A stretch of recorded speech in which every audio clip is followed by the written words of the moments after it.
गेल्या अनेक वर्षापासून आम्ही ह्या कायद्याच्या विरोधात आम्ही अनेक आंदोलनं केली, निवेदने दिली आणि गेल्या वर्षी महाराष्ट्र राज्य व्यापारी परिषद पण झाली राज्यस्तरावर आणि त्यानंतर एक असाच लाक्षणिक बंद ठेवण्याचा निर्णय पण घेण्यात आला. परंतु त्याच वेळेला सरकारने आम्हाला ताबडतोब बैठकीला बोलवलं आणि तुम्ही हे बंद पुढे ढकला, आम्ही तुमचे सगळे मागण्यांचा विचार करतो असं आश्वासन दिलं आणि त्याप्रमाणे त्यांनी एक समिती पण केली आणि त्या समितीच्या बैठका पण झाल्या. समितीच्या बैठकामध्ये त्यावेळेचे उपमुख्यमंत्री देवेंद्रजी फडणवीस साहेब आणि जवळजवळ 32 अधिकारी ह्यांच्या समिती बैठक झाली त्यावेळेला आणि त्या बैठकीमध्ये जे आमचे प्रामुख्याने मुद्दे होते की बाबा मार्केट सेस हा रद्द व्हायला पाहिजे. मार्केट सेस हा मल्टिपल पॉईंटला होतो आणि त्याचं दुष्परिणाम खरेदीदारावरही होतो आणि विकणाऱ्यालाही होतो. विकणाऱ्याला तेवढी रक्कम कमी मिळते आणि घेणाऱ्याला तेवढी रक्कम जास्त मोजावी लागते आणि ह्याच्यामुळं भाववाढ होत आहे. त्यामुळं आणि त्याच्या अनेक दुष्परिणाम देखील बाजार समितीच्या व्यापारावरती आहेत. म्हणून पूर्णपणे सेस रद्द व्हायला पाहिजे ही आमची प्रमुख मागणी होती.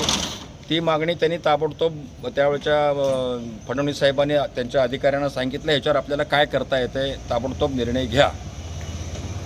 त्याच्याबद्दल जर सांगायचं झालं तर 15 दिवसात त्या निर्णयानंतर ₹1 असलेला सेस 50 पैसे करण्यात आला. त्यांनी मर्यादा घालून दिली की बाबा 25 पैसे कमीत कमी जास्तीत जास्त 50 पैशाचं सेस ह्याच्यावरती कोणी आकारू नये अशा पद्धतीचा ताबडतोब निर्णय त्यांनी जाहीर केला. पण व्यापाऱ्यांचं दुर्दैव असं आहे, हे राजकारणी पुढारी लोकांनी ताबडतोब फेडरेशनच्या APMCच्या फेडरेशनच्या लोकांनी सरकारवर दबाव आणला आणि कमीत कमी 25 पैसे आणि जास्तीत जास्त 50 पैसे अशा पद्धतीचा काढलेला जो अध्यादेश होता त्याला ताबडतोब रद्द करायला, स्टे पण नाही, ॲज इट इज कंडिशननी रद्द करायला लावून पूर्वीचाच सेस लागू ठेवला. हा एक आमचा व्यापाऱ्यांचा मोठा अपमान त्यावेळेला ह्या ठिकाणी झाला.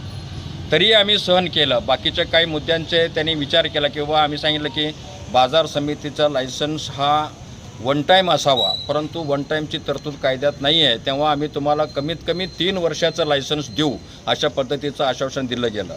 त्यांना आम्ही सांगितलं की हे सगळे परवाने जे आहेत, परवाने नूतनीकरणाच्या वेळेला व्यापाऱ्यांना फार त्रास होतो आहे, तेव्हा हे परवाने नूतनीकरण सुलभ रीतीने व्हावे ह्यासाठी सर्व परवाने नूतनीकरण ऑनलाईन केले पाहिजेत. आज सगळं जग ऑनलाईन होतं आहे, तेव्हा आपले बाजार समिती ऑनलाईन व्हायला पाहिजे आणि महाराष्ट्रातल्या सर्व बाजार समित्या एकमेकाला जोडा.